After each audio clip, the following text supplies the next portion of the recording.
At the centre of the debate will be how membership affects the economy. Some say the single market is vital to our prosperity and the EU accounts for 48% of UK exports. But critics say that's exaggerated and the real figure is more like 41%. We also have a trade deficit with Europe, meaning we buy more than we sell, and increasingly we trade more with the rest of the world. How much all this is worth is hotly contested. The European Commission says the single market adds between 30 billion and 90 billion a year to the UK economy. Set against that are the costs of membership. Last year, the UK made a net contribution of £6.9 billion. Estimates of how much it might cost in other ways vary widely. One business group says EU regulation probably costs about £7.4 billion a year. And one study by a UKIP MEP has claimed that once all red tape, waste and other factors are taken into account, being in the EU costs £67.5 billion a year. Both the present and the previous government have said that 3.5 million jobs are linked in some way to trade with the EU. But that's not the same thing as saying they depend on the EU, and critics argue that there could be a jobs boom once smaller firms are freed from EU regulation. Joining us now, two members of the European Parliament, the Liberal Democrat Sharon Bowles, who's also chair of the European Parliament's Economic and Monetary Affairs Committee, and Daniel Hannan from the Conservatives.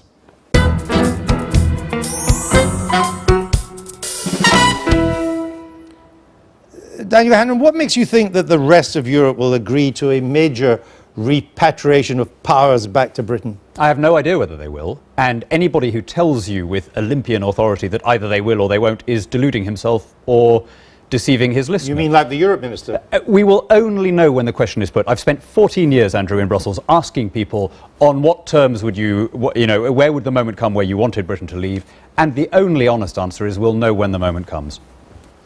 I think that some of what we require is achievable, but I'm not sure that it's going to be done in terms of we want to repatriate in a kind of unilateral way. If we can do it in a multilateral way and part of it through the normal legislative procedure, then I think we can make progress. But it's not really the British plan to do it multilaterally. I mean, the German foreign minister said Britain couldn't cherry pick.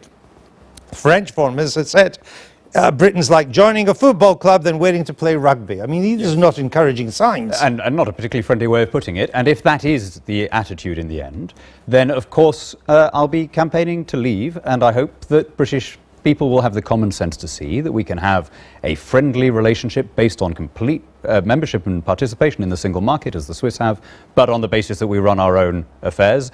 And if that's the attitude from the other member governments, I'd hope that there will be a very substantial no vote.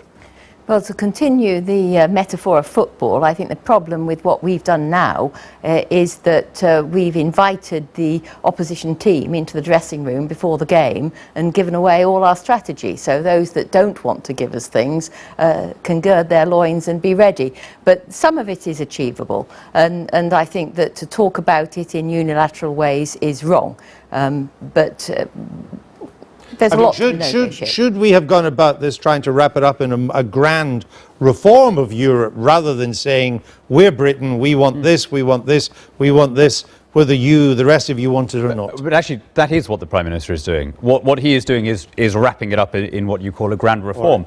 In my view, the important thing he said on Wednesday was that if we can't get a general devolution of power as part of a new dispensation, then we will seek unilateral repatriation. Now, my tests of a successful repatriation, I think, would be very different from those that David was just setting out.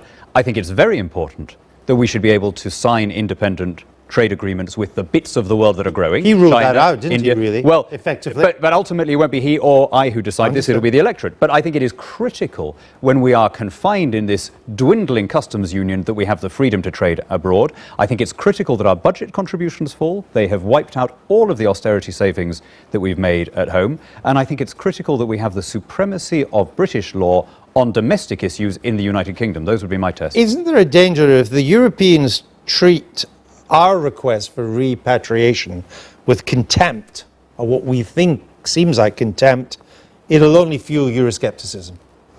Well, I think that the mood music is all wrong. We ought to be making common cause with other European countries on the competitiveness agenda. The Poles wanted to do this when they took over their presidency, but the Eurozone crisis kind of took everybody's Sharon, energy. That has been our policy for 40 years. Since we joined, get in there, argue your case from the inside, try and turn it into something that it isn't. There comes a point where honourably you say we gave that our best shot.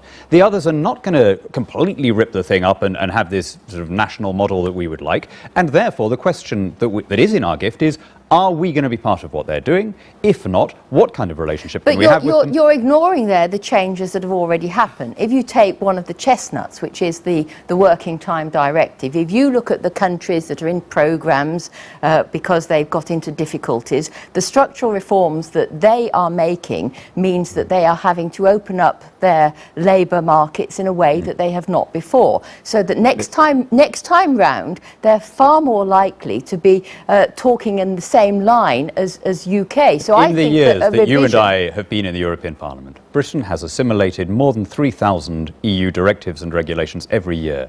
Now, how many have been repealed? Give me an example of something that has been returned to the nation states. You know, for all this talk about getting in and reforming. Oh no, I accept that there is a lot of a body of legislation. The answer to him is nothing. But I don't know. I'm dealing with financial services legislation. Are you against any repatriation of powers?